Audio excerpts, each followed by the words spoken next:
Hey everybody, welcome back to A Dose of Fashion with me, Alicia D. Day 32 of 100 Dresses in 100 Days. As always, thank you for taking this ride with me as I continue my journey to 100. Today I've chosen a navy blue long sleeve sweater dress, but what makes this one special is the bell sleeves, which is what I'm going to talk to you guys about today.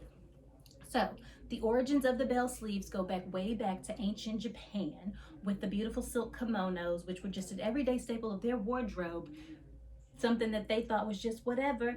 They had no idea at the time that it was going to be this iconic fashion statement that lasted throughout the years.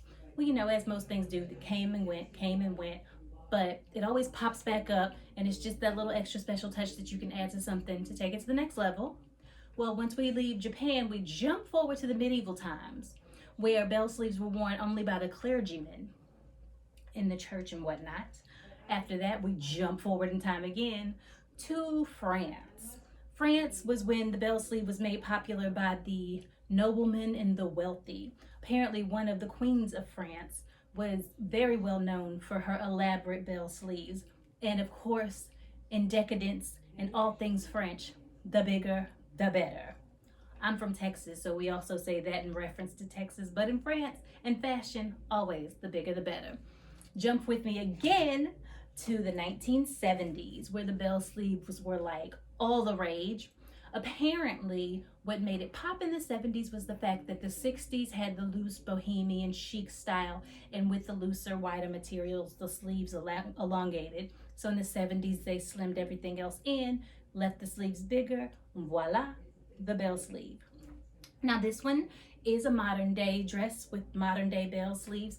The thing about them is the shapes always change. So a bell sleeve can be very large, it can be asymmetrical, it can be perfectly even. I have a shirt that has like ruffle layer bell sleeves, quite beautiful. Maybe after this 100-day journey, I can pull some of those pieces and show them to you, just to show you how vastly different they can be. But I think it's really cool and it can be very chic.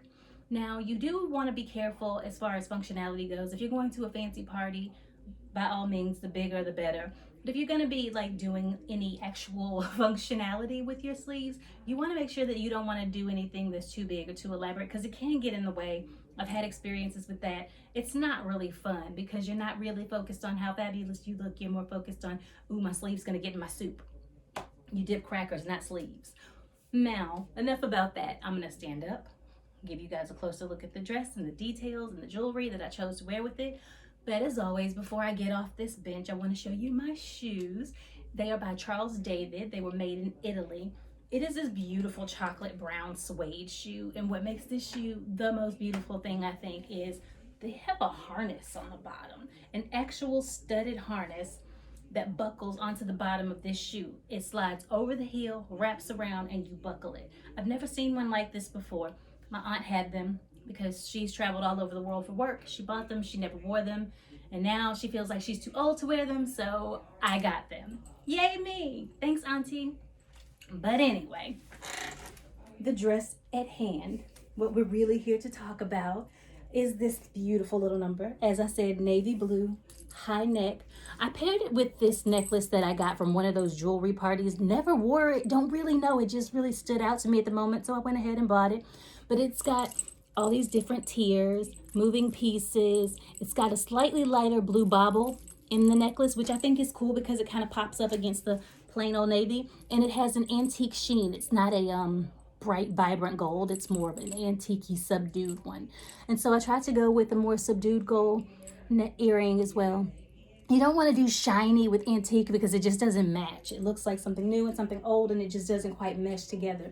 I'm all about mixing and matching things, but you want to make sure that it's a cohesive fit. This bell sleeve is perfectly functional. I can write, I can eat soup, I can do whatever I want to do with this dress. Vogue a little bit, and the sleeves don't get in the way. They're perfectly functional. It's a fitted sweater dress. It drops down to right above my knee, as you can see, all the way around. Perfectly comfortable, perfectly functional. I hope you like it as much as I do. Clearly I like it. It's my first time wearing it for you guys. Again, you guys get to see all of my firsts, as in my wardrobe firsts. Like, you get the exclusive inside look before anybody outside does. Before I get the chance to debut them to the world, I get to show them all to you guys. My brother Craig bought me this dress for Christmas last year, I believe, if I'm not mistaken. So thank you, bro. Until next time, thank you for joining me, Alicia D, for A Dose of Fashion. Don't forget to come back tomorrow for day 33 of my 100 Dresses in 100 Days. If you haven't already subscribed to my channel, go ahead and click that little subscribe button. If you like it, click like. If you have a comment or a question, feel free to leave that. And sharing is caring, people, so feel free to share.